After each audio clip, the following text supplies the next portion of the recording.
ਵਾਹਿਗੁਰੂ ਸਾਹਿਬ ਜੀ।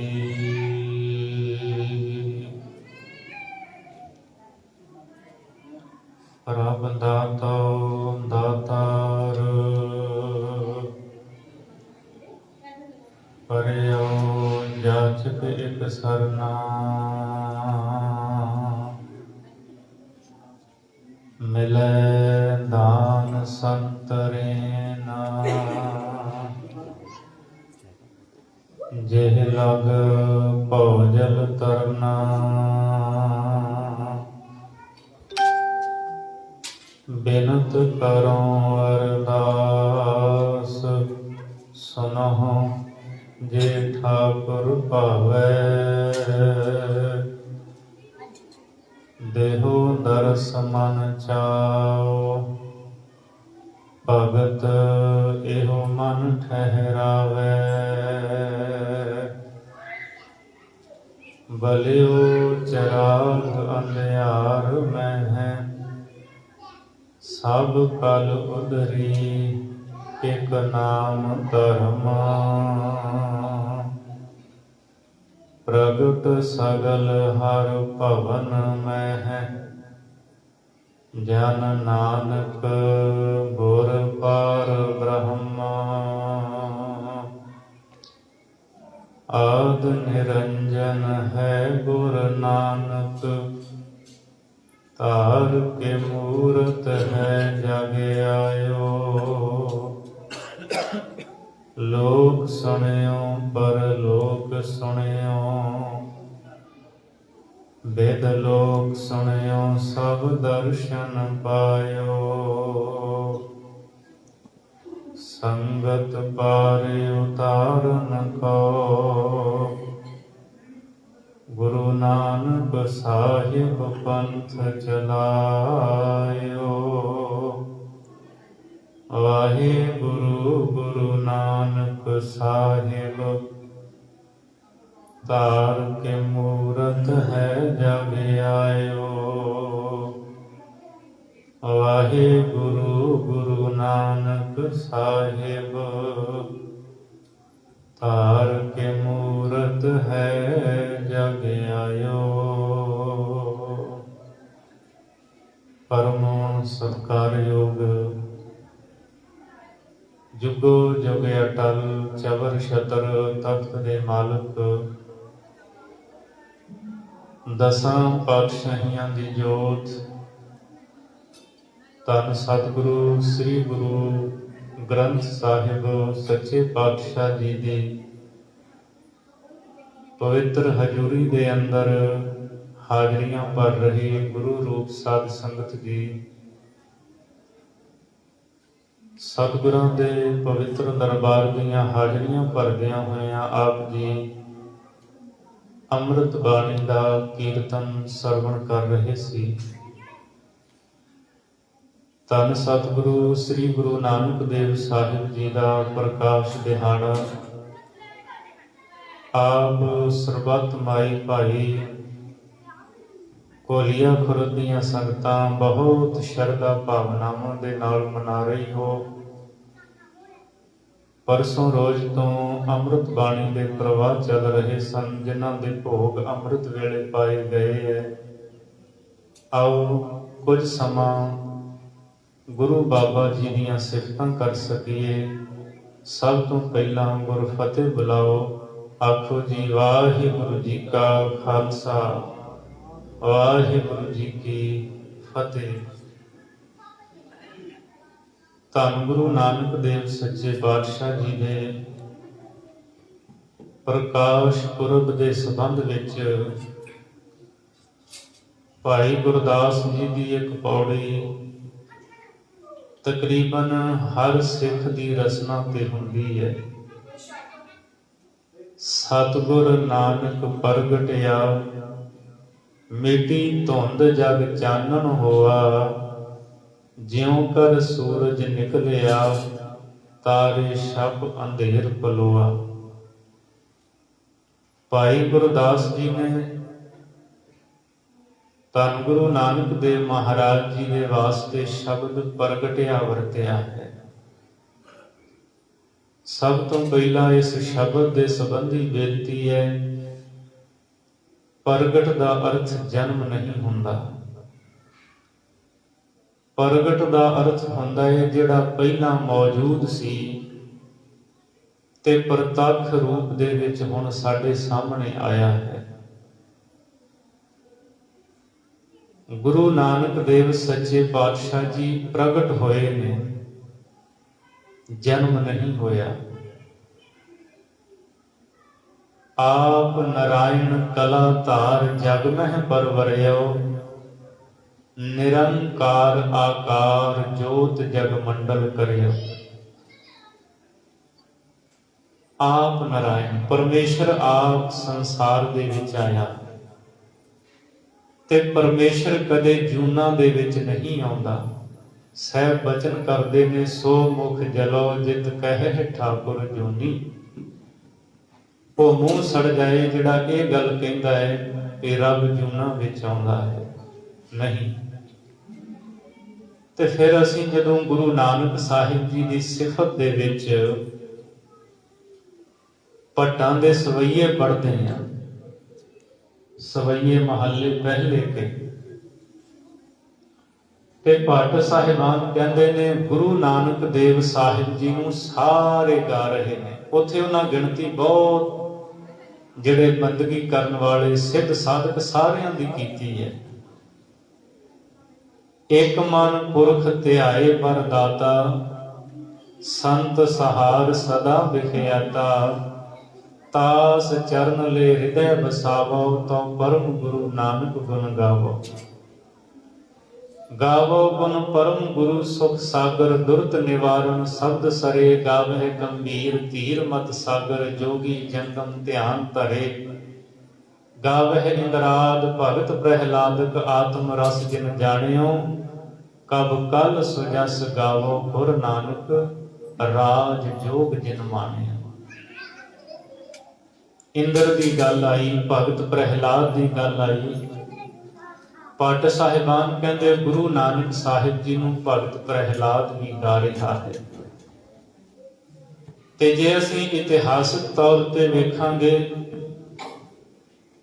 ਤਾਂ ਭਗਤ ਪ੍ਰਹਿਲਾਦ ਤਾਂ ਸਤਿਗੁਰੂ ਤੋਂ ਬਹੁਤ ਸਮਾਂ ਪਹਿਲਾਂ ਹੋਇਆ ਹੈ।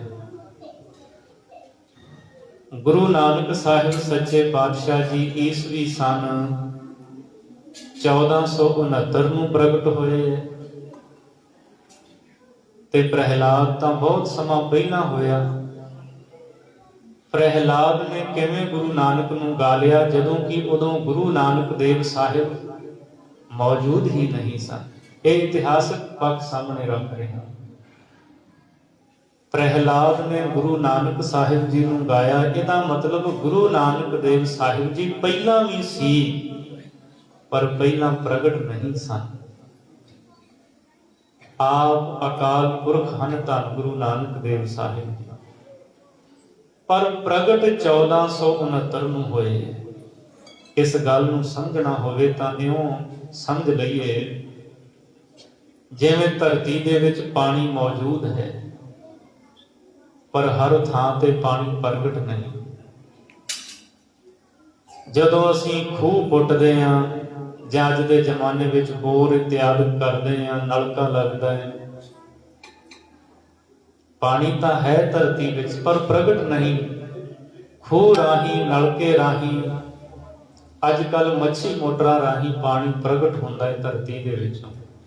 ਤੇ ਜਿੱਥੋਂ ਪਾਣੀ ਜਿੱਥੇ ਪ੍ਰਗਟ ਹੋ ਜਾਂਦਾ ਹੈ, ਪਿਆਸ ਬੁਝਾਉਂਦਾ ਹੈ। ਪਾਣੀ ਤਾਂ ਹੈ ਪਰ ਪ੍ਰਗਟ ਕਦੋਂ ਹੋਇਆ? ਖੂਹ ਰਾਹੀਂ, ਨਲਕੇ ਰਾਹੀਂ।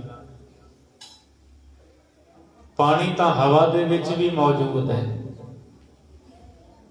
ਪਰ ਜਦ ਇਹੀ ਬੱਦਲਾਂ ਦਾ ਰੂਪ ਧਾਰ ਕੇ ਆਉਂਦਾ ਹੈ, ਅਦ੍ਰਿਸ਼ ਸੀ ਜਿਹੜਾ, ਮੀਂਹ ਪੈਂਦਾ ਫਿਰ ਉਹ ਪ੍ਰਗਟ ਹੋ ਜਾਂਦਾ ਸਾਡੇ ਸਾਹਮਣੇ। ਇਹਦਾ ਮਤਲਬ ਪ੍ਰਗਟ ਦਾ ਅਰਥ ਹੁੰਦਾ ਜਿਹੜਾ ਪਹਿਲਾਂ ਵੀ ਸੀ ਪਰ ਪ੍ਰਤੱਖ ਹੁਣ ਹੋਇਆ ਹੈ। ਗੁਰੂ ਨਾਨਕ ਸਾਹਿਬ ਜੀ ਪਹਿਲਾਂ ਵੀ ਸਨ ਪਰ ਪ੍ਰਤੱਖ 1469 ਨੂੰ ਹੋਏ। ਸਤਿਗੁਰ ਨਾਨਕ ਪ੍ਰਗਟਿਆ, ਮਿਟੀ ਧੁੰਦ ਜਗ ਚਾਨਣ ਹੋਆ। ਭਾਈ ਗੁਰਦਾਸ ਜੀ ਕਹਿੰਦੇ ਮਹਾਰਾਜ ਦੇ ਪ੍ਰਗਟ ਹੋਣ ਦੇ ਨਾਲ ਧੁੰਦ ਮਿਟ ਗਈ, ਸੰਸਾਰ ਵਿੱਚ ਚਾਨਣ ਹੋਇਆ ਹੈ। ਜਿਉਂ ਕਰ ਸੂਰਜ ਨਿਕਲਿਆ ਤਾਰੇ ਸਭ ਅੰਧੇਰ ਪਲੋਆ। ਕਹਿੰਦੇ ਜਿਵੇਂ ਸੂਰਜ ਨਿਕਲਦਾ ਹੈ, ਤਾਰੇ ਛਪ ਜਾਂਦੇ ਨੇ, ਉਹਨਾਂ ਦੀ ਲੋ ਮੱਧਮ ਪੈ ਜਾਂਦੀ ਹੈ। ਸੂਰਜ ਦੇ ਤੇਜ ਦੇ ਸਾਹਮਣੇ ਤਾਰਿਆਂ ਦਾ ਪ੍ਰਕਾਸ਼ ਬਿਲਕੁਲ ਨਹੀਂ ਰਹਿ ਜਾਂਦਾ।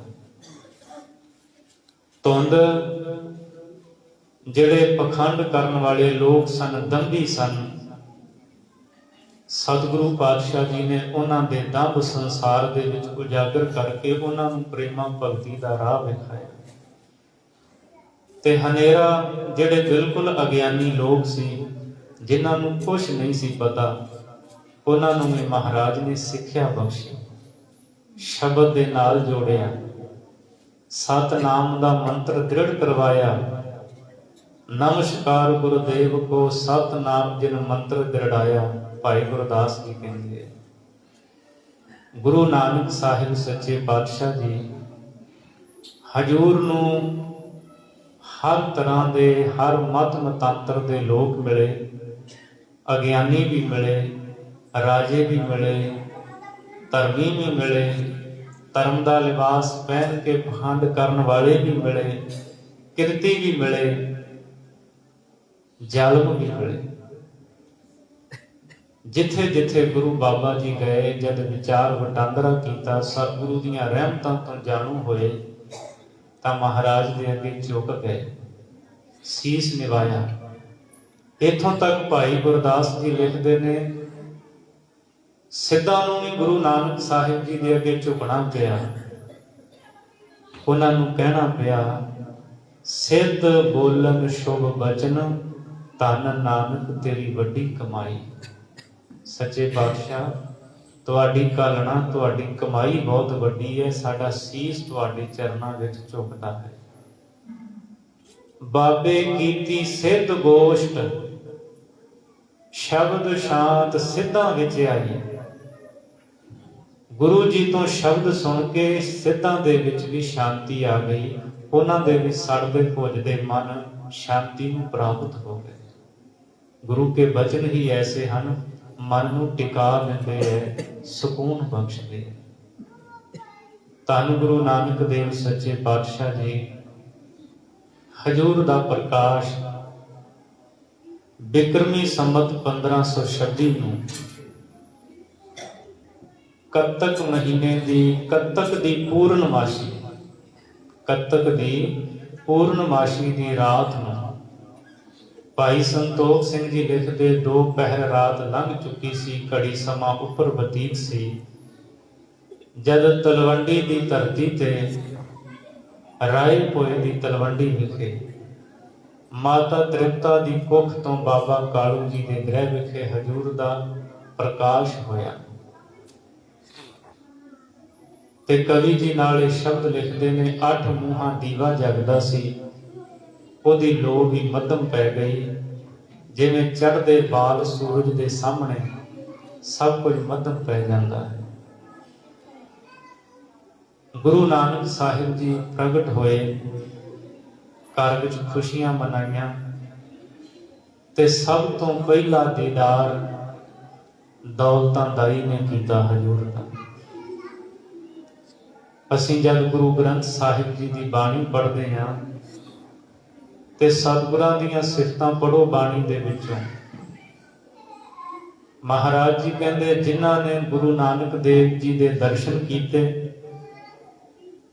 ਸਤਿਗੁਰੂ ਦੇ ਬਚਨ ਸੁਣੇ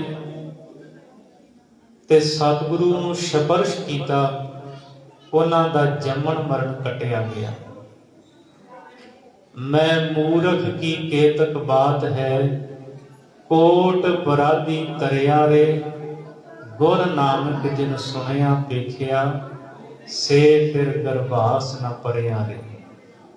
ਜਿਨ੍ਹਾਂ ਨੇ ਗੁਰੂ ਨਾਨਕ ਨੂੰ ਸੁਣਿਆ ਤੇ ਵੇਖਿਆ ਦਾ ਭਾਵ ਦੀਦਾਰ ਕੀਤੇ, ਉਹ ਮਾਤਾ ਦੀ ਗਰਭ ਦੇ ਵਿੱਚ ਨਹੀਂ ਪਏ। ਤੇ ਗੁਰੂ ਅਰਜਨ ਸਾਹਿਬ ਜੀ ਫਰਮਾਉਂਦੇ ਨੇ, ਜਿਹੇ ਕਾਟੀ ਸਿਲਕ ਦਇਆਲ ਪ੍ਰਭ, ਸੇ ਜਨ ਲੱਗੇ ਭਗਤੇ, ਹਰ ਗੁਰ ਨਾਨਕ ਜਿਨ ਪਰਸਿਓ ਤੇ ਇਤ ਉਤ ਸਦਾ ਮੁਕਤੇ। ਜਿਨ੍ਹਾਂ ਨੇ ਗੁਰੂ ਨਾਨਕ ਸਾਹਿਬ ਜੀ ਨੂੰ ਸਪਰਸ਼ ਕੀਤਾ ਉਹ ਲੋਕ ਪਰਲੋਕ ਵਿੱਚ ਬੰਧਨਾਂ ਤੋਂ ਮੁਕਤ ਹਨ। ਭਾਗਾਂ ਵਾਲੀ ਸੀ ਦੌਲਤਾਂ ਦਾਈ, ਜਿਨੇ ਸਤਿਗੁਰੂ ਦੇ ਦਰਸ਼ਨ ਵੀ ਕੀਤੇ, ਸਪਰਸ਼ ਵੀ ਕੀਤਾ ਤੇ ਗੁਰੂ ਨਾਨਕ ਸਾਹਿਬ ਜੀ ਦੀ ਰਸਨਾ ਤੋਂ ਸ਼ਬਦ ਵੀ ਸੁਣੇ। ਸਤਿਗੁਰੂ ਗੁਰੂ ਨਾਨਕ ਸਾਹਿਬ ਜੀ ਨੇ ਮਿਹਰਾਮਤ ਕੀਤੀ। ਅਗਲੀ ਘਟਨਾ ਤੁਸੀਂ ਸਾਰੇ ਤਕਰੀਬਨ ਬਹੁਤ ਵਾਰ ਸਰਵਣ ਕੀਤੀ ਹੈ।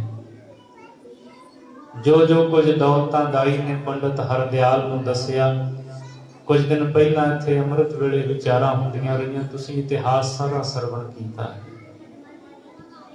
ਸਤਿਗੁਰੂ ਦਾ ਨਾਮ ਨਾਨਕ ਰੱਖਿਆ ਗਿਆ ਕਿਉਂਕਿ ਸੱਚੇ ਪਾਤਸ਼ਾਹ ਜੀ ਦੇ ਇੱਕ ਵੱਡੇ ਭੈਣ ਹਨ, 5 ਸਾਲ ਉਮਰ ਵਿੱਚ ਵੱਡੇ, ਬੇਬੇ ਨਾਨਕੀ ਜੀ। ਬੇਬੇ ਨਾਨਕੀ ਦਾ ਜਨਮ ਨਾਨਕੇ ਪਿੰਡ ਹੋਇਆ ਸੀ, ਇਸ ਕਰਕੇ ਨਾਮ ਰੱਖਿਆ ਨਾਨਕੀ। ਸਤਿਗੁਰੂ ਗੁਰੂ ਨਾਨਕ ਸਾਹਿਬ ਸੱਚੇ ਪਾਤਸ਼ਾਹ ਜੀ ਦੇ ਸਤਿਕਾਰਯੋਗ ਪਿਤਾ ਜੀ ਬਾਬਾ ਕਾਲੂ ਜੀ, ਇਹਨਾਂ ਦਾ ਸਹੁਰਾ ਪਿੰਡ ਹੈ ਚਾਹਲ, ਲਾਹੌਰ ਦੇ ਨੇੜੇ ਇਹ ਨਗਰ ਹੈ। ਇੱਥੇ ਹੀ ਬੇਬੇ ਨਾਨਕੀ ਦਾ ਜਨਮ ਹੋਇਆ। ਮਾਤਾ ਤ੍ਰਿਪਤਾ ਜੀ ਦੇ ਸਤਿਕਾਰਯੋਗ ਪਿਤਾ ਭਾਈ ਰਾਮਾ ਜੀ ਤੇ ਮਾਤਾ ਸਵਰਾਈ ਜੀ। ਮਾਤਾ ਤ੍ਰਿਪਤਾ ਜੀ ਦੀ ਇੱਕ ਭੈਣ ਹੈ ਬੀਬੀ ਲੱਖੋ। ਮਾਤਾ ਤ੍ਰਿਪਤਾ ਜੀ ਦਾ ਇੱਕ ਭਰਾ ਹੈ ਭਾਈ ਕ੍ਰਿਸ਼ਨਾ।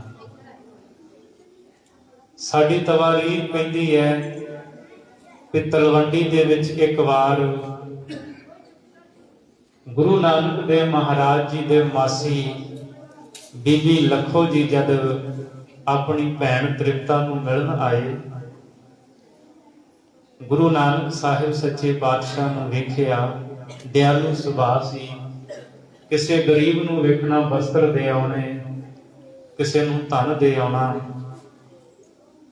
ਤੇ ਮਾਤਾ ਤ੍ਰਿਪਤਾ ਦੀ ਭੈਣ ਨੇ ਸ਼ਬਦ ਕਹੇ ਸਨ, ਭੈਣ ਤ੍ਰਿਪਤਾ ਤੇਰਾ ਪੁੱਤਰ ਤਾਂ ਕਮਲਾ ਏ। ਸੱਚੇ ਪਾਤਸ਼ਾਹ ਦੇ ਕੰਨਾਂ ਵਿੱਚ ਸ਼ਬਦ ਪਏ ਤੇ ਹਜੂਰ ਨੇ ਸ਼ਬਦ ਕਹੇ ਸਨ, ਮਾਸੀ ਜੀ ਮੈਂ ਤਾਂ ਕਮਲਾ, ਪਰ ਜਿਹੜਾ ਤੁਹਾਡੇ ਘਰ ਹੋਵੇਗਾ ਉਹ ਮੇਰੇ ਤੋਂ ਵੀ ਵੱਧ ਕਮਲਾ ਹੋਵੇਗਾ। ਸਤਿਗੁਰੂ ਦੇ ਮਾਸੀ ਦੇ ਪੁੱਤਰ ਹੋਏ ਬਾਬਾ ਰਾਮ ਥਮਣ। ਬੜੇ ਬੰਦਗੀ ਵਾਲੇ ਅਵਧੂਤ ਬੇਪਰਵਾਹ ਸਾਧੂ ਸਨ। ਲੋਕ ਚਰਨਾਂ 'ਚ ਸਿਜਦਾ ਕਰਦੇ ਹੁੰਦੇ ਸੀ, ਉਹਨਾਂ ਦੀ ਵੀ ਯਾਦ ਮਨਾਈ ਜਾਂਦੀ ਹੈ। ਲੋਕ ਭਾਵਨਾ ਦੇ ਨਾਲ ਬਾਬਾ ਰਾਮ ਥਮਣ ਜੀ ਦੇ ਅਸਥਾਨ ਤੇ ਝੁਕਦੇ ਹੈ। ਗੁਰੂ ਨਾਨਕ ਸਾਹਿਬ ਸੱਚੇ ਪਾਤਸ਼ਾਹ ਜੀ ਵੱਡੇ ਹੋਏ, ਆਪ ਸਭ ਜਾਣਦੇ ਹੋ। ਗੋਪਾਲ ਪਾਂਧੇ ਕੋਲ ਪੜ੍ਹਨ ਵਾਸਤੇ ਲੈ ਕੇ ਗਏ, ਪੰਡਤ ਬ੍ਰਿਜਲਾਲ ਕੋਲ, ਕੁਤਬਦੀਨ ਕੋਲ ਫਾਰਸੀ ਪੜ੍ਹਨ ਵਾਸਤੇ। ਸਾਰਿਆਂ ਨੂੰ ਹਜੂਰ ਸਿੱਖਿਆ ਬਖਸ਼ ਕੇ ਆਏ। ਸਾਰਿਆਂ ਨੂੰ ਹੀ ਮੇਰੇ ਹਜੂਰ ਨੇ ਨਿਹਾਲ ਕੀਤਾ। ਉਹਨਾਂ ਨੂੰ ਸਿੱਖਿਆਵਾਂ ਦੇ ਕਰਕੇ, ਉਪਦੇਸ਼ ਦੇ ਕਰਕੇ ਉਹਨਾਂ ਦੇ ਜੀਵਨ ਨੂੰ ਵੀ ਸਤਿਗੁਰੂ ਨੇ ਸਵਾਰ ਦਿੱਤਾ।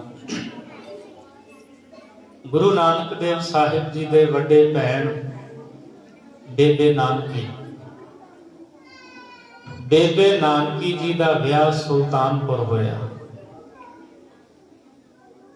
ਕਿਉਂਕਿ ਤਲਵੰਡੀ ਦਾ ਹਾਕਮ ਰਾਏ ਬੁਲਾਰ, ਉਹਨੇ ਬਾਬਾ ਕਾਲੂ ਜੀ ਨੂੰ ਆਪਣੇ ਕੋਲ ਪਟਵਾਰੀ ਰੱਖਿਆ ਸੀ। ਜਿਨ੍ਹਾਂ ਪਟਵਾਰੀ ਦਾ ਕੰਮ ਸੀ ਸਾਰਾ ਬਾਬਾ ਕਾਲੂ ਜੀ ਕਰਦੇ ਸਨ, ਤਾਂ ਹੀ ਮਹਿਤਾ ਕਾਲੂ ਜੀ ਆਪਾਂ ਇਹ ਸ਼ਬਦ ਕਹਿੰਦੇ ਹਾਂ। ਤੇ ਇੱਕ ਦਿਨ ਸੁਭਾਵਕ ਬਾਬਾ ਕਾਲੂ ਜੀ ਨੇ ਰਾਏ ਬੁਲਾਰ ਨੂੰ ਕਿਹਾ ਕਿ ਰਾਏ ਬੁਲਾਰ ਜੀ, ਮੇਰੀ ਧੀ ਨਾਨਕੀ ਹੁਣ ਵੱਡੀ ਹੋ ਗਈ ਹੈ, ਕੋਈ ਵਰ ਲੱਭਣਾ ਹੈ, ਕੋਈ ਚੰਗਾ ਵਰ ਦੱਸੋ। ਰਾਏ ਬੁਲਾਰ ਦੇ ਕੋਲ ਦੌਲਤ ਖਾਨ ਨਵਾਬ ਦਾ ਇੱਕ ਅਧਿਕਾਰੀ ਆਉਂਦਾ ਸੀ, ਜਿਹਦਾ ਨਾਮ ਹੈ ਜੈ ਰਾਮ ਜੀ। ਰਾਏ ਗੁਲਾਬ ਨੇ ਬਾਬਾ ਕਾਲੂ ਜੀ ਨੂੰ ਕਿਹਾ ਕਿ ਸੁਲਤਾਨਪੁਰ ਤੋਂ ਜੈ ਰਾਮ ਜੀ ਹਨ, ਬੜਾ ਨੇਕ ਚੰਗਾ ਸੁਭਾਅ ਹੈ ਤੇ ਧੀ ਨਾਨਕੀ ਦੇ ਵਾਸਤੇ ਉਹ ਵਰ ਯੋਗ ਹੈ। तो राय बुलार ने यह रिश्ता करवा दिता। बेबे नानकी का विआह होया, सुल्तानपुर आ गए। ते बेबे नानकी वो महान शख्सियत है जिन्हें गुरु नानक देव सच्चे पातशाह अपने भरा नूं रब करके जानिया। ते जद वेई विच हजूर ने चुभी लाई सी, सारियां कहा सी नानक डुब गया, पर हिरदा भावना वाला सी बेबे नानकी दा। शब्द कहे सन जिहड़ा दुनिया नूं तारन आया वो आप किवें डुब सकदा, मेरा वीर मेरा रब कदे डुब नहीं सकदा। सतगुरु गुरु नानक साहिब जी नूं बेबे नानकी ने अथाह प्यार कीता। ते फिर असीं तवारीख जद पढ़दे हां, भाई जय राम ते बेबे नानकी ने ही गुरु नानक देव सच्चे पातशाह जी का रिश्ता करवाया। पखो के रंधावा बटाला दे रहन वाले भाई मूल चंद माता चंदो राणी उन्हां दी सपुत्री सत्कारयोग माता सुलखणी दे नाल सतगुरु दा विआह होया। भैण नानकी ने अपने वीर दे विआह ते सारे चाअ पूरे कीते, बहुत सत्कार कीता। ते गुरु नानक देव सच्चे पातशाह जी नूं एक सोहना चोला बना के दिता सी। ते आप सब जानते हो भाई मरदाना जी गुरु नानक देव साहिब दे साथी, जिन्हां ने गुरु नानक देव महाराज जी दे नाल 5 दहाकियां तो वध रबाब वजाया, गुरु की बाणी का कीर्तन किया। सतगुरु दा सच्चा मित्र हर वेले गुरु नानक देव साहिब दे नाल रहे भाई मरदाना। जद सतगुरु दा विआह होया, उपरंत भाई मरदाने ने शब्द कहे, सच्चे पातशाह तुहाडा चोला बड़ा सोहना है। महाराज कहंदे मरदानिया जे पसंद आ गया तैनू दे दईए। मरदाना खुश हो गया, कहता गुरु बाबा जी होर मैनू की चाहिदा है, जे तुहाडे तन दे नाल स्पर्श कीता होया चोला मैनू मिल जाए। सतगुरु ने वो चोला भाई मरदाने नूं बख्शिया। भाई मरदाना बहुत खुश होया। चोला देख के गुरु नानक साहिब जी कहन लगे, मरदानिया चोला तन ते पा, पर एक गल चेते रखी, ये चोला अकाल पुरख परमात्मा तो अगे इस दी झोली होर किसे दे अगे अड्डी नहीं जाती। किसे दे अगे इस चोले दी झोली ना अड्डी, ते जिदन मंगण दी बिरती अंदर आ गई बेपरवाही उदन खत्म हो जाएगी। फिर बेपरवाहियां नहीं रहिंदियां। सिर्फ एक अकाल पुरख अगे झोली अड्डी ते मरदाने ने जिंदगी पर्यंत हजूर दा वचन मन्निया। जद कोई लोड़ हुंदी सी गुरु बाबा जी नूं कहना ते साहब ने कहना, मरदानिया परवाह ना कर, तेरी लोड़ पूरी होवेगी। ते सतगुरु करदे रहे। ते फिर जद गुरु नानक देव महाराज जी ने उदासियां ते तुरना सी, आप सब जानते हो इत्थे साहब ने मोदी दी कार भी की सुल्तानपुर लोधी। महाराज ने भाई मरदाने नूं भाई फिरंदे कोल भेजिया सी रबाब लैण लई। भाई मरदाना लभदा लभाउंदा भाई फिरंदे कोल पुज्जिया ते जेड़ी रबाब लैके आंदी वो पैसे बेबे नानकी ने दिते सन भैन ने अपनी नेक कमाई दे विच। सतगुरु ने पक्का करके भेजिया सी मरदाने नूं भी ओदा रबाब लैके नहीं आना, पैसे जरूर देने। भाई फिरंदे कोल पहुंचिया, भाई मरदाना रबाब की मंग की। भाई फिरंदे ने कहा, मरदानिया रबाब तो एक है मेरे कोल, पर वो मैं तैनू दे नहीं सकता, वो सिर्फ एक दे वास्ते बनी है। भाई मरदाना कहता मैं रबाब लैन वास्ते आया हाँ, ते चाहिए भी मैनू जरूरी है, किहदे वास्ते बनी है? फिरंदा कहता वो गुरु नानक साहिब वास्ते बनी है, होर किसी को नहीं दे सकता। मरदाना कहता फिर मैनू गुरु नानक साहिब ने भेजा है। भाई फिरंदे ने रबाब दिती, मरदाने ने सत्कार दे नाल उस रबाब नूं अपने मस्तक दे नाल लाया। पैसे देन लगा, फिरंदे ने कहा नहीं मैं पैसे नहीं लेने। मरदाना कहता मेरे मुर्शद ने कहा है ओदा मैं लैके नहीं जानी, पैसे तो लेने पैने। वार वार कहण ते भाई फिरंदे ने पैसे रख लए ते भाई मरदाना जद रबाब लैके तुरन लगा, भाई फिरंदे ने इको गल कही सी मरदाने नूं, मरदानिया रबाब तां लै चले हैं, पर चेते रखी गुरु नानक साहिब तो बिना ये रबाब किसी होर दे अगे ना वजा, सिर्फ मेरा मुर्शद गुरु नानक ਉਹਦੇ ਅੱਗੇ ही ये रबाब वजाई जाए। भाई मरदाना रबाब लेके आया। धन गुरु नानक देव सच्चे पातशाह जी सुल्तानपुर की धरती तो भाई गुरदास जी शब्द लिखते ने, चढ़िया सोधन धरत लुकाई। सारी धरती नूं सोधन वास्ते गुरु नानक साहिब महाराज जी ने चाले पाए। ते भैन नानकी तुरन वेले कहती है सतगुरु नूं महाराज विछोड़ा पा के चले हो, तुहाडे दीदारां नूं सदा ही मैं लोचदी हां। साहिब ने कहा सी भैन जी जदों चेते करोगे जरूर हाजिर होवांगा। ते जदों बेबे नानकी जी बहुत तांग प्रगट करदे चेते करदे सतगुरु दीदार बख्शदे। कैसा सिदक सी भैन नानकी दा, कदी कोई मंग नहीं अपने वीर दे अगे रखी। इथों तक बेबे नानकी दे घर दे विच कोई संतान नहीं सी, पर कदे अपने वीर नूं ये नहीं कहा कि मैनू संतान की लोड़ है। बहुत प्यार करते सन सतगुरु दे नाल। ते जदों बेबे नानकी दा अंतला समा आया, सतगुरु जी तुरन लगते ने ते बेबे नानकी जी हाथ जोड़ के अगे खलो जाते ने। सतगुरु सच्चे पातशाह सिर्फ एक बेनती करन लगी हाँ। साहब कहते दसो महाराज बस एक दिन रुक जाओ, मेरी जिंदगी का अखीरला समा आने वाला है ते तुहाडे दीदार करदियां होया मैं इस संसार तो जाना चाहती हाँ। बेनती नूं सुन के गुरु नानक साहिब जी रुक गए।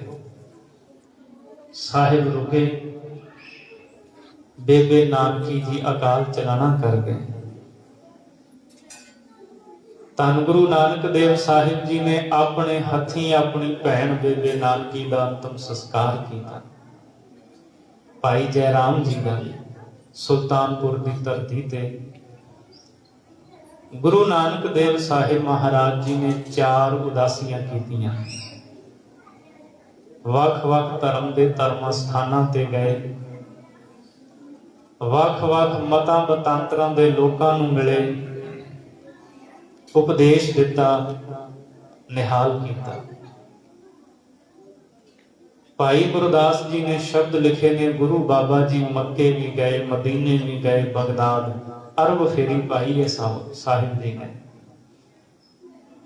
भाई साहब दे असीं ये शब्द पढ़ते हैं, फिर बाबा गया बगदाद नो, बाहर जाए किया अस्थाना, एक बाबा अकाल रूप, दूजा रबाबी मरदाना, दिती बांग निवाज कर, सुन समान हुआ जहाना, सुन मुन नगरी भई, पेख पीर भया हैराना, वेख्या ध्यान लगाए कर, एक फकीर वड्डा मस्ताना, ਪੁੱਛਿਆ ਫਿਰ ਕੈ ਦਸਤਗੀਰ, ਕੌਣ ਫਕੀਰ ਕਿਸਕਾ ਕਰਹਾਨਾ। ਨਾਨਕ ਕਲ ਵਿੱਚ ਆਇਆ, ਰੱਬ ਫਕੀਰ ਇੱਕੋ ਪਹਿਚਾਨਾ। ਧਰਤ ਆਕਾਸ ਚਹੂ ਦਿਸ਼ ਜਾਨਾ। ਸਤਿਗੁਰੂ ਗੁਰੂ ਨਾਨਕ ਦੇਵ ਮਹਾਰਾਜ ਬਗਦਾਦ ਪਹੁੰਚਦੇ ਹੈ। ਬਾਹਰ ਜਾਏ ਕੀਆ ਅਸਥਾਨਾ। ਬਗਦਾਦ ਤੋਂ ਬਾਹਰ ਵਾਰ ਸਤਿਗੁਰੂ ਮਹਾਰਾਜ ਜੀ ਇੱਕ ਥਾਂ ਤੇ ਬੈਠ ਜਾਂਦੇ ਹੈ ਤੇ ਉੱਥੇ ਮਹਾਰਾਜ ਨੇ ਫਿਰ ਬਾਂਗ ਕਿਹੜੀ ਦਿੱਤੀ, ਬੰਦਗੀ ਕਰਕੇ ਉੱਚੀ ਆਵਾਜ਼ ਦੇ ਵਿੱਚ ਪਰਮੇਸ਼ਰ ਦਾ ਨਾਮ ਪੁਕਾਰਿਆ, ਗੁਰ ਬਰ ਅਕਾਲ। ਸਤਿਗੁਰੂ ਦੀ ਰਸਨਾ ਤੋਂ ਸ਼ਬਦ ਸੁਣ ਕੇ ਸਾਰੇ ਅਫੁਰ ਅਵਸਥਾ ਦੇ ਵਿੱਚ ਪਹੁੰਚ ਗਏ। ਬਗਦਾਦ ਸ਼ਾਂਤ ਹੋ ਗਿਆ ਸਾਹਿਬ ਦੇ ਬਚਨ ਸੁਣ ਕੇ। ਤੇ ਇਥੋਂ ਦਾ ਜਿਹੜਾ ਬਗਦਾਦ ਦਾ ਪੀਰ ਹੈ ਭਾਈ ਗੁਰਦਾਸ ਜੀ ਕਹਿੰਦੇ, ਵੇਖੇ ਧਿਆਨ ਲਗਾਏ ਕਰ ਇੱਕ ਫਕੀਰ ਵੱਡਾ ਮਸਤਾਨਾ।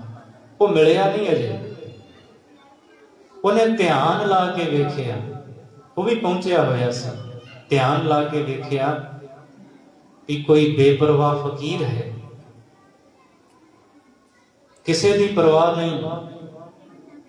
ਫਿਰ ਅਸੀਂ ਸਾਰੇ ਜਾਣਦੇ ਹਾਂ ਗੱਲਬਾਤ ਹੁੰਦੀ ਹੈ ਸਤਿਗੁਰੂ ਦੀ। ਪੁੱਛਿਆ ਫਿਰ ਕੈ ਦਸਤਗੀਰ, ਕੌਣ ਫਕੀਰ ਕਿਸਕਾ ਕਰਹਾਨਾ। ਦਸਤਗੀਰ ਨੇ ਪੁੱਛਿਆ, ਕਿਹੜੇ ਸਿਲਸਿਲੇ ਵਿੱਚੋਂ ਹੈ, ਕਿੱਥੋਂ ਆਏ ਹੋ। ਤੇ ਭਾਈ ਮਰਦਾਨਾ ਜੀ ਕੋਲੋਂ ਬੋਲ ਕੇ ਕਹਿੰਦੇ ਨੇ, ਨਾਨਕ ਕਲ ਵਿੱਚ ਆਇਆ, ਰੱਬ ਫਕੀਰ ਇੱਕੋ ਪਹਿਚਾਨਾ। ਇਹ ਮੇਰਾ ਮੁਰਸ਼ਦ ਗੁਰੂ ਨਾਨਕ ਹੈ। ਧਰਤ ਆਕਾਸ਼ ਚਹੂ ਦਿਸ ਜਾਨਾ। ਚਾਰੇ ਪਾਸੇ ਧਰਤੀ ਆਕਾਸ਼ ਜੰਗਲ ਜੁਗਿਆ ਹਰ ਥਾਂ ਤੇ ਪ੍ਰਸਿੱਧ ਹੈ, ਜਾਣਿਆ ਜਾਂਦਾ ਹੈ। ਮਹਾਰਾਜ ਦੀ ਗੱਲਬਾਤ ਹੁੰਦੀ ਹੈ, ਸਵਾਲ ਜਵਾਬ ਹੁੰਦੇ ਨੇ, ਰਾਗ ਬਾਰੇ ਸਰੋਤ ਬਾਰੇ ਗੱਲਬਾਤ ਹੁੰਦੀ, ਬਹੁਤ ਸਵਾਲ ਜਵਾਬ ਹੁੰਦੇ, ਸਤਿਗੁਰੂ ਜਵਾਬ ਦਿੰਦੇ ਨੇ। ਇੱਥੇ ਹੀ ਬਗਦਾਦ ਦੇ ਵਿੱਚ ਜਦ ਗੁਰੂ ਨਾਨਕ ਸਾਹਿਬ ਜੀ ਕੀਰਤਨ ਕਰਦੇ ਨੇ ਅੰਮ੍ਰਿਤ ਵੇਲੇ, ਇੱਕ ਫਕੀਰ ਆਉਂਦਾ ਹੈ ਬਹਿਲੋਲ, ਪਿਆਰ ਦੇ ਵਿੱਚ ਭਿੱਜ ਕੇ ਸਤਿਗੁਰੂ ਤੋਂ ਸ਼ਬਦ ਸੁਣਦਾ ਹੈ। ਉਹਦੇ ਅੰਦਰ ਰੱਬੀ ਰਸ ਪ੍ਰਾਪਤ ਹੋ ਜਾਂਦਾ ਹੈ। ਤੇ ਜਿਸ ਦਿਨ ਗੁਰੂ ਨਾਨਕ ਸਾਹਿਬ ਜੀ ਤੁਰਨ ਲੱਗਦੇ ਨੇ ਤੇ ਇਹ ਬਹਿਲੋਲ ਫਕੀਰ ਧੰਨ ਗੁਰੂ ਨਾਨਕ ਦੇਵ ਜੀ ਦੇ ਚਰਨਾਂ ਤੇ ਆ ਕੇ ਮੱਥਾ ਰੱਖਦਾ ਹੈ ਤੇ ਇੱਕੋ ਬੇਨਤੀ ਕਰਦਾ ਹੈ, ਐ ਮੇਰੇ ਮੁਰਸ਼ਦ, ਜਾਂ ਰਹਿ ਪਾ ਤੇ ਜਾਂ ਨਾਲ ਲੈ ਜਾ। ਗੱਲ ਇੱਕੋ ਹੀ ਹੈ। ਤੇ ਗੁਰੂ ਬਾਬਾ ਜੀ ਕਹਿੰਦੇ ਨੇ ਸਿਰ ਤੇ ਹੱਥ ਰੱਖ ਕੇ, ਬਹਿਲੋਲ, ਸਾਡਾ ਸਫ਼ਰ ਲੰਬੇਰਾ ਹੈ, ਅੱਗੇ ਜਾਣਾ ਹੈ। ਰਹਿਣ ਦੀ ਗੱਲ ਸਰੀਰ ਕਰਕੇ ਨਹੀਂ, ਪਰ ਬਚਨ ਦਿੰਦੇ ਹਾਂ ਤੈਨੂੰ ਸਦਾ ਤੇਰੇ ਨਾਲ ਹਾਂ, ਤੇਰੇ ਅੰਗ ਸੰਗ ਹਾਂ, ਪਰਵਾਹ ਨਾ ਕਰੀ ਤੂੰ ਕੋਈ ਵੀ। ਗੁਰੂ ਨਾਨਕ ਦੇਵ ਸਾਹਿਬ ਜੀ ਦੇ ਜਾਣ ਤੋਂ ਬਾਅਦ ਸਾਡੇ ਵਿਦਵਾਨ ਕਹਿੰਦੇ ਐ 60 ਸਾਲ ਤੱਕ ਬਹਿਲੋਲ ਫਕੀਰ ਉੱਥੇ ਬੰਦਗੀ ਕਰਦਾ ਰਿਹਾ। 60 ਸਰਦੀਆਂ। ਤੇ ਜਿਸ ਪੱਥਰ ਤੇ ਸ਼ਿਲਾ ਤੇ ਬਹਿ ਕੇ ਗੁਰੂ ਨਾਨਕ ਸਾਹਿਬ ਜੀ ਕੀਰਤਨ ਕਰਿਆ ਕਰਦੇ ਸਨ, ਉਸ ਪੱਥਰ ਦੇ ਕੋਲ ਆ ਕੇ ਬਹਿ ਜਾਂਦਾ ਸੀ, ਆਪਣੇ ਮੁਰਸ਼ਿਦ ਗੁਰੂ ਨਾਨਕ ਦਾ ਧਿਆਨ ਧਾਰ ਕੇ ਬੰਦਗੀ ਕਰਦਾ ਸੀ।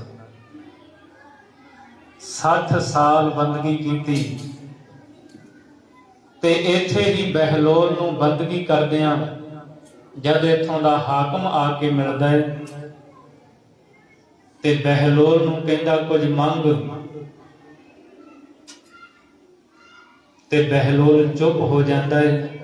ਵਾਰ-ਵਾਰ ਕਹਿਣ ਤੇ ਇੱਕੋ ਗੱਲ ਕਹਿੰਦਾ ਹੈ ਹਾਕਮ ਨੂੰ ਵੀ ਸਮਾਂ ਬੜਾ ਕੀਮਤੀ ਹੈ, ਨਾ ਆਪਣਾ ਸਮਾਂ ਖਰਾਬ ਕਰ, ਨਾ ਮੇਰਾ ਖਰਾਬ ਕਰ, ਚਲਿਆ ਜਾ ਇੱਥੋਂ, ਮੈਨੂੰ ਰਸ ਲੈਣ ਦੇ, ਬੰਦਗੀ ਕਰਨ ਦੇ।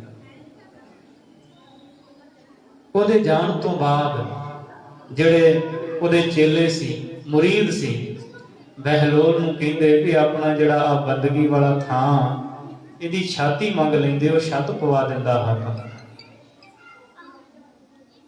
ਤੇ ਬਹਿਲੋਲ ਫਕੀਰ ਆਪਣੇ ਚੇਲਿਆਂ ਨੂੰ ਕਹਿੰਦਾ, ਮੁਰੀਦੋ ਇੱਕ ਗੱਲ ਚੇਤੇ ਰੱਖਿਓ, ਜਿਸ ਦਿਨ ਫਕੀਰ ਕਿਸੇ ਦੇ ਅੱਗੇ ਹੱਥ ਅੱਡਣ ਲੱਗ ਪੈਂਦਾ ਹੈ, ਉਸ ਦਿਨ ਉਹਦੇ ਅੰਦਰ ਦੀ ਬੇਪਰਵਾਹੀ ਖਤਮ ਹੋ ਜਾਂਦੀ ਹੈ।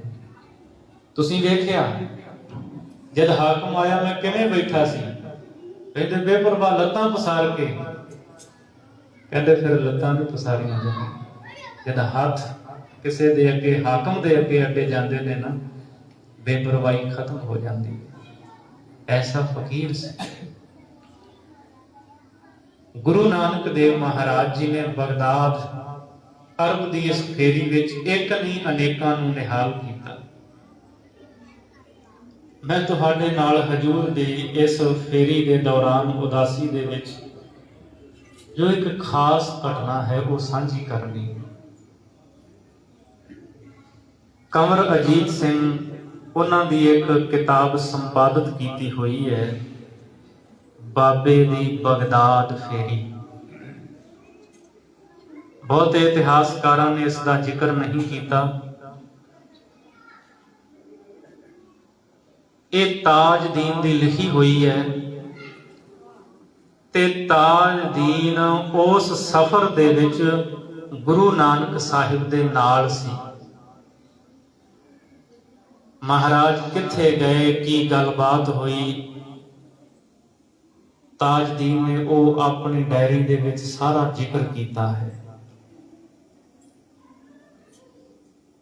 ਇਹ ਘਟਨਾ ਸਾਡੇ ਸਾਹਮਣੇ ਕਿਵੇਂ ਪਹੁੰਚੀ, ਇਹਦਾ ਪਹਿਲਾਂ ਮੈਂ ਥੋੜਾ ਜਿਹਾ ਜ਼ਿਕਰ ਕਰਾਂਗਾ। ਵੈਸੇ ਸਾਡੇ ਕਈ ਵਿਦਵਾਨਾਂ ਨੇ ਇਹ ਸੁਣਾਈ ਵੀ ਹੈ। ਪੰਥ ਪ੍ਰਸਿੱਧ ਵਿਦਵਾਨ ਭਾਈ ਪਿੰਦਰਪਾਲ ਸਿੰਘ ਜੀ, ਉਹਨਾਂ ਨੇ ਵੀ ਇਸ ਘਟਨਾ ਦਾ ਜ਼ਿਕਰ ਕੀਤਾ ਹੈ। ਮੈਂ ਆਪ ਖੁਦ ਇਹ ਕਿਤਾਬ ਮੰਗਵਾ ਕਰਕੇ ਬਾਬੇ ਦੀ ਬਗਦਾਦ ਫੇਰੀ, ਮੈਂ ਆਪ ਉਹਦਾ ਅਧਿਐਨ ਕੀਤਾ, ਪੜ੍ਹੀ ਹੈ ਸਾਰੀ। ਸੈਯਦ ਪ੍ਰਿਥੀਪਾਲ ਸਿੰਘ ਹੋਏ ਹੈ, ਇਹਨਾਂ ਦਾ ਪਹਿਲਾ ਨਾਂ ਸੀ ਮੁਸ਼ਤਾਕ ਹੁਸੈਨ, ਮੁਸਲਮਾਨ ਸਨ। ਧਿਆਨ ਦੇ ਨਾਲ ਸੁਣਿਓ, ਗੱਲ ਸਮਝ ਪਏਗੀ। ਇਹਨਾਂ ਦੇ ਪਿਤਾ ਦਾ ਨਾਮ ਸੀ ਮੁਜ਼ੱਫਰ ਹੁਸੈਨ। ਮੁਜ਼ੱਫਰ ਹੁਸੈਨ ਕੱਟੜ ਮੁਸਲਮਾਨ ਸਨ। ਪਾਕਿਸਤਾਨੀ ਕਸ਼ਮੀਰ ਦੇ ਵਿੱਚ ਉੱਥੇ ਇੱਕ ਪਿੰਡ ਪੈਂਦਾ ਸੀ ਮੀਰਪੁਰ, ਇਹ ਉੱਥੋਂ ਦੇ ਰਹਿਣ ਵਾਲੇ ਸੀ। ਮੁਜ਼ੱਫਰ ਹੁਸੈਨ ਨੇ ਸੋਚਿਆ ਕਿ ਜਿਹੜਾ ਮੇਰਾ ਪੁੱਤ ਹੈ ਨਾ ਮੁਸ਼ਤਾਕ ਹੁਸੈਨ, ਮੈਂ ਇਹਨੂੰ ਚੰਗੀ ਉੱਚ ਵਿੱਦਿਆ ਹਾਸਲ ਕਰਵਾਵਾਂ। ਇਸ ਲਈ ਪਿਓ ਆਪਣੇ ਪੁੱਤ ਨੂੰ ਹਜ ਵਾਸਤੇ ਮੱਕੇ ਮਦੀਨੇ ਲੈ ਕੇ ਗਿਆ ਤੇ ਉੱਥੇ ਆਪਣੇ ਪੁੱਤਰ ਨੂੰ ਛੱਡਿਆ ਵੀ ਤੂੰ ਉੱਚ ਵਿੱਦਿਆ ਹਾਸਲ ਕਰ ਲੈ, ਮੁਸ਼ਤਾਕ ਹੁਸੈਨ ਨੂੰ। ਮੁਸ਼ਤਾਕ ਹੁਸੈਨ ਨੇ ਮਦੀਨੇ ਦੇ ਵਿੱਚ ਵਿੱਦਿਆ ਪੜ੍ਹਦਿਆਂ, ਮਦੀਨੇ ਦੀ ਲਾਇਬ੍ਰੇਰੀ ਦੇ ਵਿੱਚ ਪੁਰਾਣੀਆਂ ਲਿਖਤਾਂ ਨੂੰ ਪੜ੍ਹਦਿਆਂ ਹੋਇਆਂ ਇੱਕ ਕਿਤਾਬ ਉਹਦੇ ਹੱਥ ਲੱਗੀ। ਅਰਬੀ ਦੇ ਵਿੱਚ ਲਿਖੀ ਹੋਈ ਸੀ। ਉਹਦੇ ਲਿਖਾਰੀ ਦਾ ਨਾਮ ਸੀ ਤਾਜਦੀਨ। ਕਿਤਾਬ ਦਾ ਨਾਂ ਸੀ ਸਿਆਤੋ ਬਾਬਾ ਨਾਨਕ ਫਕੀਰ। ਮੁਸ਼ਤਾਕ ਹੁਸੈਨ ਨੇ ਜਦੋਂ ਕਿਤਾਬ ਪੜ੍ਹੀ, ਤਾਜਦੀਨ ਨੇ ਉਹਦੇ ਵਿੱਚ ਕਈ ਘਟਨਾਵਾਂ ਲਿਖੀਆਂ ਕਿ ਮੈਂ ਗੁਰੂ ਬਾਬਾ ਜੀ ਦੇ ਨਾਲ ਸੀ। ਹਿੰਦੀ ਪੀਰ ਲਿਖਦਾ ਹੈ, ਮੈਂ ਨਾਲ ਸਾਂ। ਮੁਸ਼ਤਾਕ ਹੁਸੈਨ ਪੜ੍ਹ ਕੇ ਬੜਾ ਪ੍ਰਭਾਵਿਤ ਹੋਇਆ। ਇਹ 1927 ਤੋਂ 1930 ਦਾ ਇਹ 2-3 ਸਾਲ ਦਾ ਸਮਾਂ ਬਣਦਾ ਹੈ ਜਦੋਂ ਉੱਥੇ ਉਹ ਅਧਿਐਨ ਕਰਦਾ ਸੀ। ਉਹ ਵਾਪਸ ਆਇਆ, ਉਹਨੇ ਆਪਣੇ ਪਿਤਾ ਨਾਲ ਗੱਲਬਾਤ ਕੀਤੀ। ਉਹ ਕੱਟੜ ਮੁਸਲਮਾਨ ਸੀ। ਸਮਾਂ ਬਦਲਿਆ। ਤਕਰੀਬਨ 1931 ਦੇ ਵਿੱਚ ਕਸ਼ਮੀਰ ਦੇ ਵਿੱਚ ਖੂਨ ਉਬਾਲ ਪੈਦਾ ਹੋਇਆ। ਤੁਹਾਨੂੰ ਪਤਾ ਹੈ, ਧਰਮਾਂ ਦੇ ਨਾਂ ਤੇ ਕੱਟ ਵੱਢ। ਮੁਸ਼ਤਾਕ ਹੁਸੈਨ ਨੂੰ ਪਤਾ ਲੱਗਾ ਕਿ ਇਹਦੇ ਵਿੱਚ ਮੇਰੇ ਪਿਤਾ ਦਾ ਵੀ ਰੋਲ ਹੈ। ਇਹ ਗੱਲ ਚੰਗੀ ਨਹੀਂ। ਮੁਸ਼ਤਾਕ ਹੁਸੈਨ ਫਿਰ ਉੱਥੋਂ ਪਰਿਵਾਰ ਸਮੇਤ ਲਾਹੌਰ ਆ ਗਿਆ। ਉਹਨੇ ਵੱਖ-ਵੱਖ ਧਰਮਾਂ ਦਾ ਅਧਿਐਨ ਕੀਤਾ, ਸਿੱਖ ਧਰਮ ਦਾ ਅਧਿਐਨ ਕੀਤਾ, ਬਹੁਤ ਪ੍ਰਭਾਵਿਤ ਹੋਇਆ ਸਤਿਗੁਰੂ ਦੇ ਸਿੱਖੀ ਦੇ ਸਿਧਾਂਤ ਤੋਂ। ਲਾਹੌਰ ਦੇ ਵਿੱਚ ਪੰਚਮ ਪਾਤਸ਼ਾਹ ਗੁਰੂ ਅਰਜਨ ਦੇਵ ਜੀ ਦਾ ਅਸਥਾਨ ਹੈ, ਗੁਰਦੁਆਰਾ ਡੇਰਾ ਸਾਹਿਬ। ਉੱਥੇ ਪਰਿਵਾਰ ਸਮੇਤ ਮੁਸ਼ਤਾਕ ਹੁਸੈਨ ਨੇ ਅੰਮ੍ਰਿਤ ਛਕਿਆ ਤੇ ਉੱਥੇ ਉਦੋਂ ਮੁੱਖ ਗ੍ਰੰਥੀ ਸਨ ਗਿਆਨੀ ਅਛਰ ਸਿੰਘ ਜੀ, ਜਿਹੜੇ ਬਾਅਦ ਵਿੱਚ ਸ੍ਰੀ ਅਕਾਲ ਤਖਤ ਸਾਹਿਬ ਦੇ ਜਥੇਦਾਰ ਬਣਦੇ ਨੇ। ਪੰਜਾਂ ਪਿਆਰਿਆਂ ਦੇ ਵਿੱਚ ਗਿਆਨੀ ਅਛਰ ਸਿੰਘ ਜੀ ਨਾਲ ਲੱਗੇ ਹੋਏ ਸੇਵਾ ਵਿੱਚ। ਤੇ ਮੁਸ਼ਤਾਕ ਹੁਸੈਨ ਅੰਮ੍ਰਿਤ ਛਕ ਕੇ ਸਿੰਘ ਸੱਜ ਗਿਆ, ਨਾਂ ਰੱਖਿਆ ਪ੍ਰਿਥੀਪਾਲ ਸਿੰਘ। ਆਪਣੇ ਨਾਂ ਦੇ ਨਾਲ ਸੈਯਦ ਲਾਉਂਦੇ ਸਨ, ਸੰਤ ਸੈਯਦ ਪ੍ਰਿਥੀਪਾਲ ਸਿੰਘ। ਉਹਨਾਂ ਨੇ ਸਤਿਗੁਰੂ ਦੀ ਸਿੱਖੀ ਨੂੰ ਧਾਰਨ ਕਰਕੇ ਬਹੁਤ ਪ੍ਰਚਾਰ ਕੀਤਾ ਸਿੱਖੀ ਦਾ। 1966 ਦੇ ਨੇੜੇ ਉਹ ਅਕਾਲ ਚਲਾਣਾ ਕਰ ਗਏ। ਉਹਨਾਂ ਦੇ ਗਾਂ ਪੁੱਤ ਪੋਤਰੇ ਹੁਣ ਵਿਦੇਸ਼ਾਂ ਵਿੱਚ ਰਹਿੰਦੇ।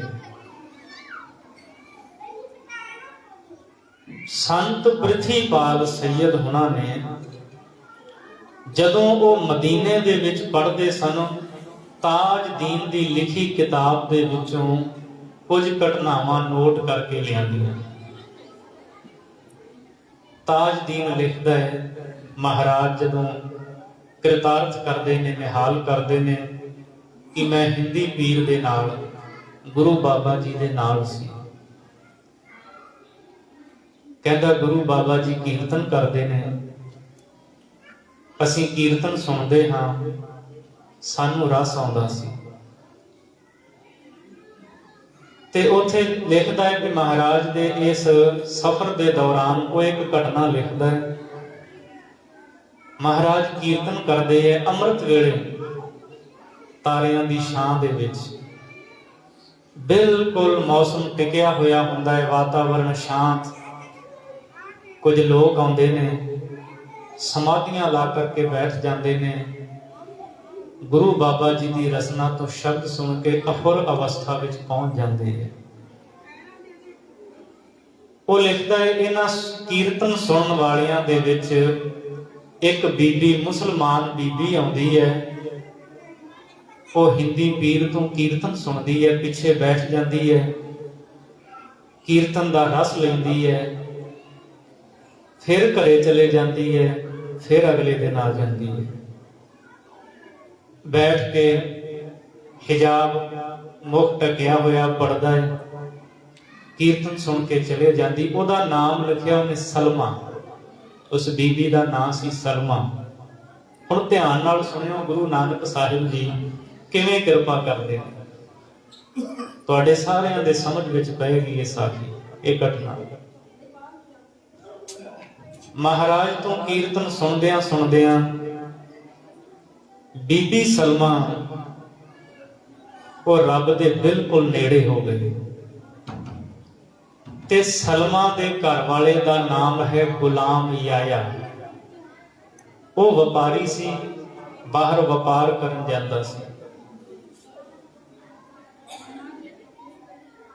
ਤੇ ਜਦੋਂ ਕੁਝ ਸਮਾਂ ਲੰਘ ਗਿਆ, ਇਸ ਬੀਬੀ ਨੂੰ ਕੀਰਤਨ ਸਰਵਣ ਕਰਦਿਆਂ, ਇੱਕ ਦਿਨ ਸ਼ਾਮ ਦਾ ਵੇਲਾ ਹੈ। ਤਾਜਦੀਨ ਲਿਖਦਾ ਹੈ, ਮੈਨੂੰ ਹਿੰਦੀ ਪੀਰ ਨੇ, ਗੁਰੂ ਬਾਬਾ ਜੀ ਨੇ ਕਿਹਾ, ਤਾਜਦੀਨ ਤੂੰ ਇਸ ਬੀਬੀ ਸਲਮਾ ਨੂੰ ਕਹੇ ਇਹ ਆਪਣੇ ਘਰੇ ਚਲੀ ਜਾਵੇ। ਤਾਜਦੀਨ ਕਹਿੰਦਾ ਮੈਂ ਕੋਲ ਜਾ ਕਰਕੇ ਬੀਬੀ ਸਲਮਾ ਨੂੰ ਕਿਹਾ, ਸਲਮਾ ਹਿੰਦੀ ਪੀਰ ਕਹਿੰਦਾ ਤੂੰ ਆਪਣੇ ਘਰੇ ਚਲੀ ਜਾ।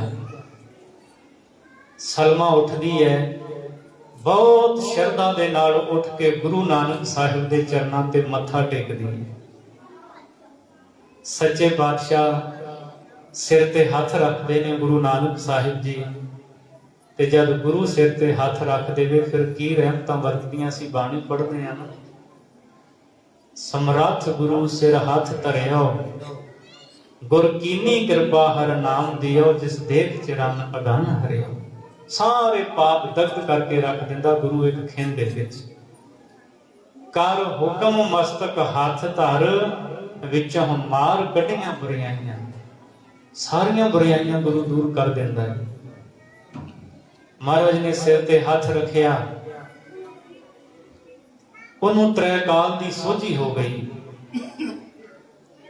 जदों वो 10 कदम ताजदीन कहंदा गई है सतगुरु तो दूर, ते एकदम मुड़ के वापस आई ते महाराज नूं कहंदी है मैनूं लगदा मेरा पति घरे आ गया है, वो व्यापार ते गया सी। ते गुरु नानक साहिब ने कहा सलीमा जे तेरे कोल ये दात प्राप्त हुई है ते इस अजर नूं, इस अजर शक्ति नूं तू जर लवीं,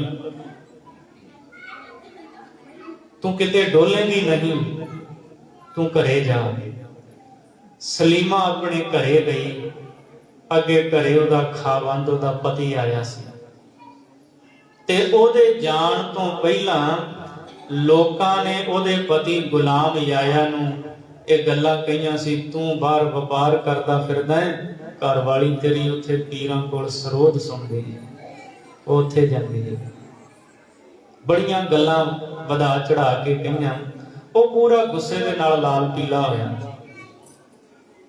ਕਿ ਕਿੱਥੇ ਤੁਰੀ ਫਿਰਦੀ ਹੈ। ਸਲੀਮਾ ਜਦ ਘਰ ਪਹੁੰਚੀ ਤੇ ਘਰ ਵਾਲੇ ਨੇ ਲੋਹੇ ਲਾਖੇ ਹੁੰਦਿਆਂ ਪੁੱਛਿਆ ਕਿੱਥੇ ਗਈ ਸੀ, किथों आई है। सलीमा उच्ची नहीं बोली, हाथ जोड़ ले, हाथ जोड़ के कहन लगी मैं बाद विच दसांगी किथे गई सी किथों आई हां, पर पहला तुसी मैनूं इह गल दसो जिहड़ा मिस्र दे विच कतल होया सी वो किवें होया सी। सिर्फ इन्नी गल कही सलीमा ने, उहदा घर वाला हैरान हो गया भी ਇਹਨੂੰ ਕਿਹਨੇ ਦੱਸਿਆ, ਕਿਵੇਂ ਪਤਾ ਲੱਗਾ।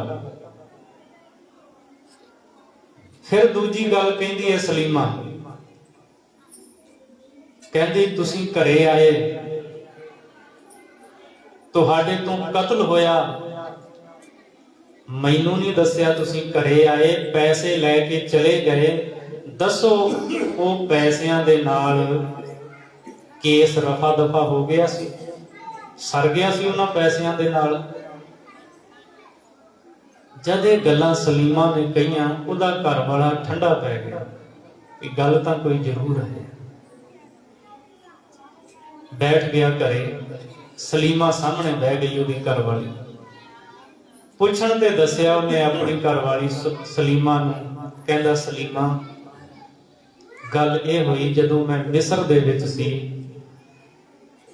मेरा एक ऊठ अंगूरां दा एक खेत सी, वो खेत नूं जा पिया। खेत दा एक मालक सी बिरध बाबा, उन्हें की कीता भी उथों एक पत्थर चुकिया, मेरे ऊठ नूं मारिया, मेरे ऊठ दे किते थां वज गया, वो ऊठ मर गया। सलीमा मैनूं गुस्सा आ गया ते मैं ओही पत्थर चुक के उस मारन वाले नूं मारिया, उहदे सिर च वजिया ते उहदी भी मौत हो गई। ऐदां मैथों कतल होया। मैं फिर उत्थे भजिया दौड़िया, पर मैनूं फड़ लिया गया। फड़ करके सिपाहियां ने मैनूं उत्थे, उत्थों दे लोग उन्हां फड़ के सिपाहियां नूं सौंप दिता। फिर मैनू उथों दी अदालत दे विच पेश किया गया, जिहड़ी शरअ दी अदालत सी। ध्यान दिओ सारी संगत, वो कहंदा मैनू शरअ दी अदालत विच पेश किया गया ते शरअ दी अदालत दे विच दो गल्लां सी मेरे सामने। एक तां शरअ दी अदालत ने फैसला ये सुनाया कि खून दा बदला खून, जे इहने कतल कीता है इस नूं भी कतल कर दिता जाए। कहंदा मैं शरअ दी अदालत नूं कहा कि मैनूं कुछ कहण दा हक है, कोई मैं अपील कर सकदा हां? कहंदे हां कर सकदा है। कहंदा परिवार दे नाल गल कीती कि जे परिवार दे नाल मेरी किसी गल ते सहमति बन जाए। शरअ दी अदालत ने कहा ठीक है। परिवार दे नाल कुछ पैसे देने ते सहमति बन गई कि इस कतल दे बदले तैनूं इन्ने पैसे देने पैणगे, फिर तू कतल नहीं किया जाएगा। शरअ दी अदालत ने फैसला सुनाया, गुलाम याया जां तां इन्ने पैसे दे दे जां कतल होने लई तैयार हो जा। कहता मैं ये गल कही सलीमा कि मैं उन्होंने कहा कि मेरे कोल तां इन्ने पैसे इत्थे नहीं हैं, मैं जाके घरे ते पैसे लैके आके तुहानू दे सकता हाँ। शरअ दी अदालत ने कहा कि जे तू जाना है पैसे लैण वास्ते, फिर तू कोई अपना गवाह इत्थे बिठा के जा, जिहड़ा तेरी गवाही दवे, अपना कोई जामन इत्थे बिठा के जा। सलीमा मैनू उथे किहड़ा जानदा सी। मैं कहा भी इत्थे मेरा गवाह कौन, मैनू कौन जानदा है। सच्ची गल सलीमा उदों मैं तैनू चेते कीता कि जग जिउंदियां दे मेले ने मेरा कोई गवाह नहीं इत्थे बनना,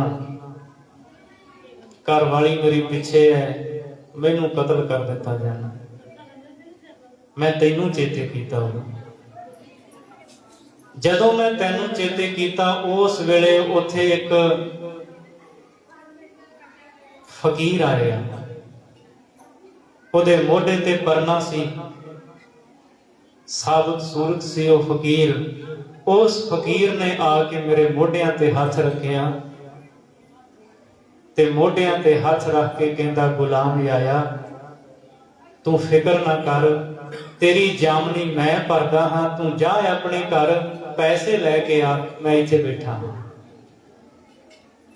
ਸਲੀਮਾ मैं उथों तुर पिया। कुछ दिनों की मोहलत मिली सी, मैं इथों पैसे लैके चलिया गया। मैं तैनू नहीं उदों दसिया, मिलिया जरूर तैनू पर दसिया नहीं। मैं पैसे लैके चलिया गया ते जिस दिन मैं अदालत दे विच पहुंचना सी, वो अखीरला दिन सी। कहंदा मैनू सुनाई दिता, मेरे जामन नू जिहड़ा गवाह बिठाया सी उत्थे उहनू अदालत विच सद्दिया गया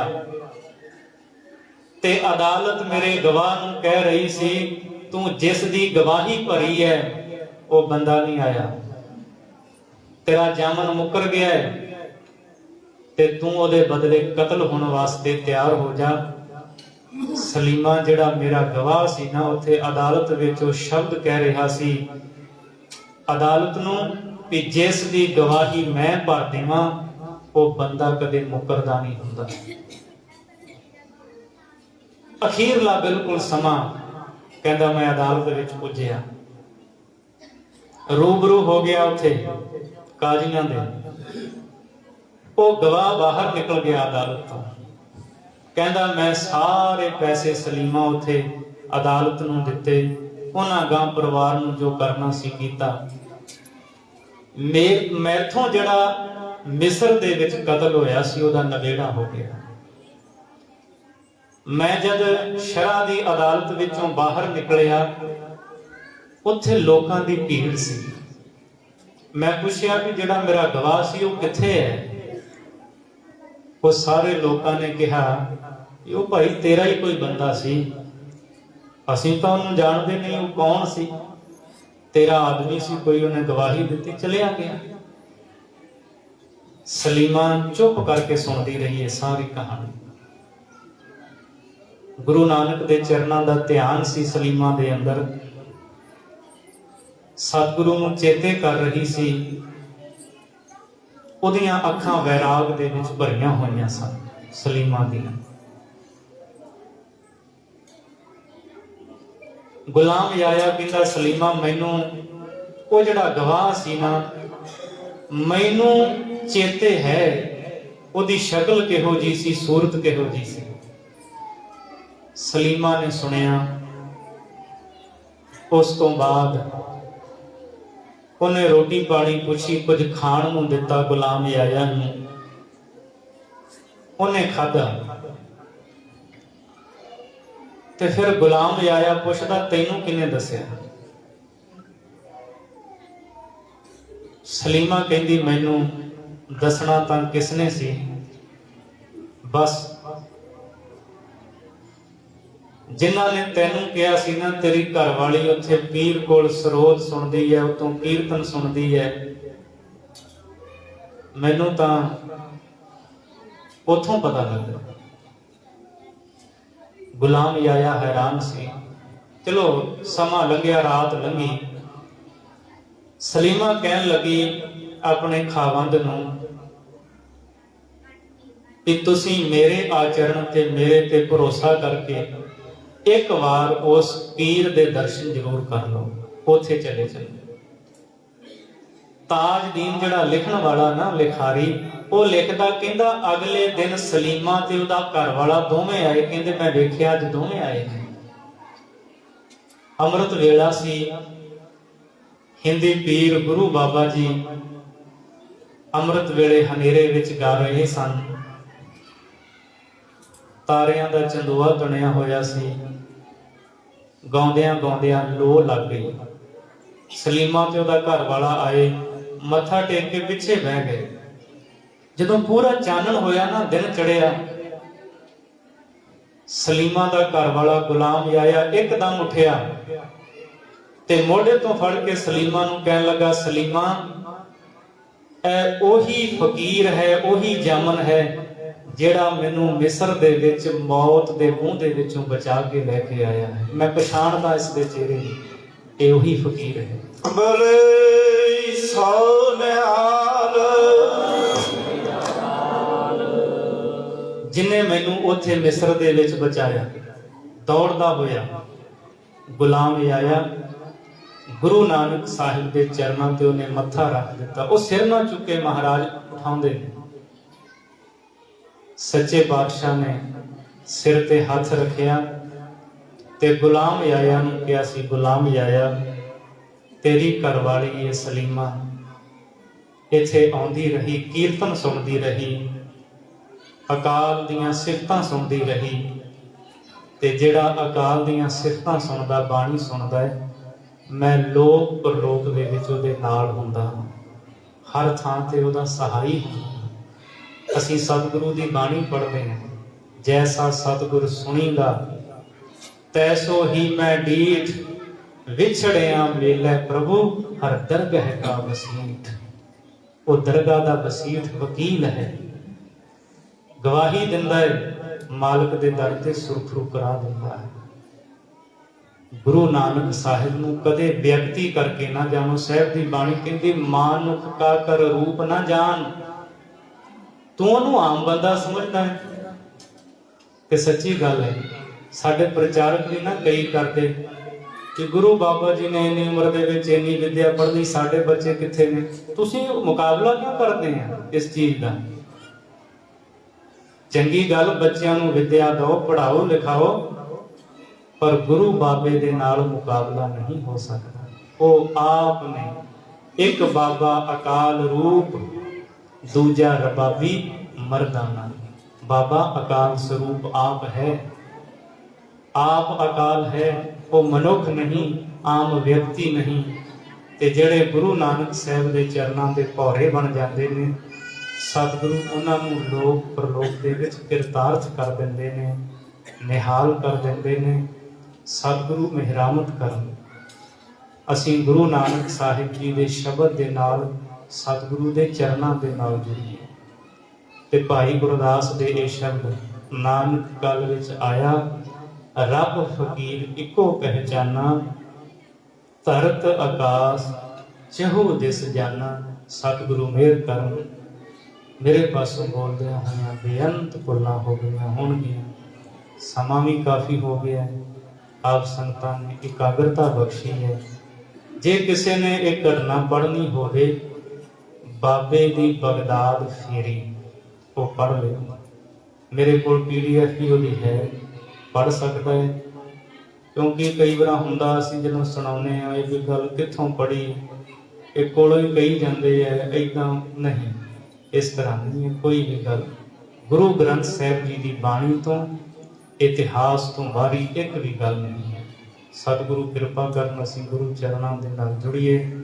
बेअंत भुल्लां दी खिमा बख्शणी धन गुरु नानक देव सच्चे पातशाह महाराज जी दे ਪ੍ਰਕਾਸ਼ ਪੁਰਬ ਦੀਆਂ ਆਪ ਸਰਬੱਤ ਸੰਗਤਾਂ ਨੂੰ ਲੱਖ ਲੱਖ ਵਧਾਈਆਂ ਹੋਵਣ। ਆਓ ਗੁਰੂ ਬਾਬਾ ਜੀ ਦੀ ਸਿਫਤ ਦੇ ਵਿੱਚ ਆਪਾਂ ਬਾਣੀ ਦੇ ਵਿੱਚੋਂ ਸ਼ਬਦ ਪੜ੍ਹਨੇ ਨੇ। ਸਾਰੀ ਸੰਗਤ ਬੋਲਣ ਦਾ ਯਤਨ ਕਰਿਓ।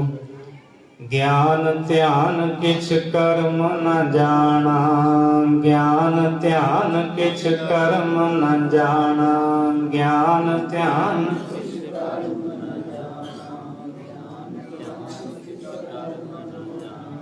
ਸਾਰ ਨ ਜਾਣਾ ਤੇਰੀ, ਸਾਰ ਨ ਜਾਣਾ ਤੇਰੀ, ਸਾਰ ਨ ਜਾਣਾ, ਸਾਰ ਨ ਜਾਣਾ। ਸਭ ਤੇ ਵੱਡਾ ਸਤਿਗੁਰ ਨਾਨਕ, ਸਭ ਤੇ ਵੱਡਾ ਸਤਿਗੁਰ ਨਾਨਕ, ਸਭ ਤੇ ਵੱਡਾ, ਸਭ ਤੇ ਵੱਡਾ। ਜਿਨ ਕਲ ਰਾਖੀ ਮੇਰੀ, ਜਿਨ ਕਲ ਰਾਖੀ ਮੇਰੀ, ਜਿਨ ਕਲ ਰਾਖੀ, ਜਿਨ ਕਲ ਰਾਖੀ। ਐਸੇ ਗੁਰ ਕਉ ਬਲ ਬਲ ਜਾਈਐ, ਐਸੇ ਗੁਰ ਕਉ ਬਲ ਬਲ ਜਾਈਐ, ਐਸੇ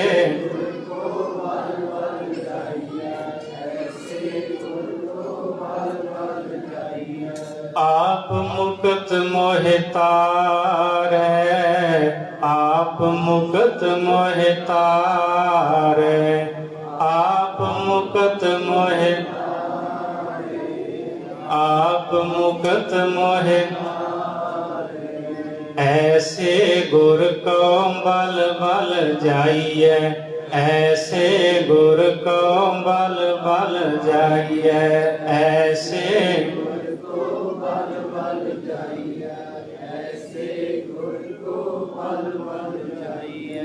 ਹਵਨਿਆ ਕੁਰਬਾਨ ਸਾਈਂ ਆਪਣੇ, ਹਵਨਿਆ ਕੁਰਬਾਨ ਸਾਈਂ ਆਪਣੇ, ਹਵਨਿਆ ਕੁਰਬਾਨ, ਹਵਨਿਆ ਕੁਰਬਾਨ। ਹੋਵੇ ਆਨੰਦ ਕਣਾ ਮਨ ਤਨ ਜਾਪਣੇ, ਹੋਵੇ ਆਨੰਦ ਕਣਾ ਮਨ ਤਨ ਜਾਪਣੇ, ਹੋਵੇ ਆਨੰਦ ਮਨ ਤਨ, ਹੋਵੇ ਆਨੰਦ ਕਣਾ ਮਨ ਤਨ। ਹਵਨਿਆ ਕੁਰਬਾਨ ਸਾਈਂ ਆਪਣੇ, ਹਵਨਿਆ ਕੁਰਬਾਨ ਸਾਈਂ ਆਪਣੇ, ਸਾਈਂ ਆਪਣੇ, ਹਵਨਿਆ ਕੁਰਬਾਨ ਸਾਈਂ ਆਪਣੇ। ਸਤਿਗੁਰੂ ਦੇ ਪ੍ਰਕਾਸ਼ ਪੁਰਬ ਦੀਆਂ ਸਰਬੱਤ ਮਾਈ ਭਾਈ ਸੰਗਤਾਂ ਨੂੰ ਲੱਖ ਲੱਖ ਵਧਾਈਆਂ ਜੀ। ਵਾਹਿਗੁਰੂ ਜੀ ਕਾ ਖਾਲਸਾ, ਵਾਹਿਗੁਰੂ ਜੀ ਕੀ ਫਤਿਹ।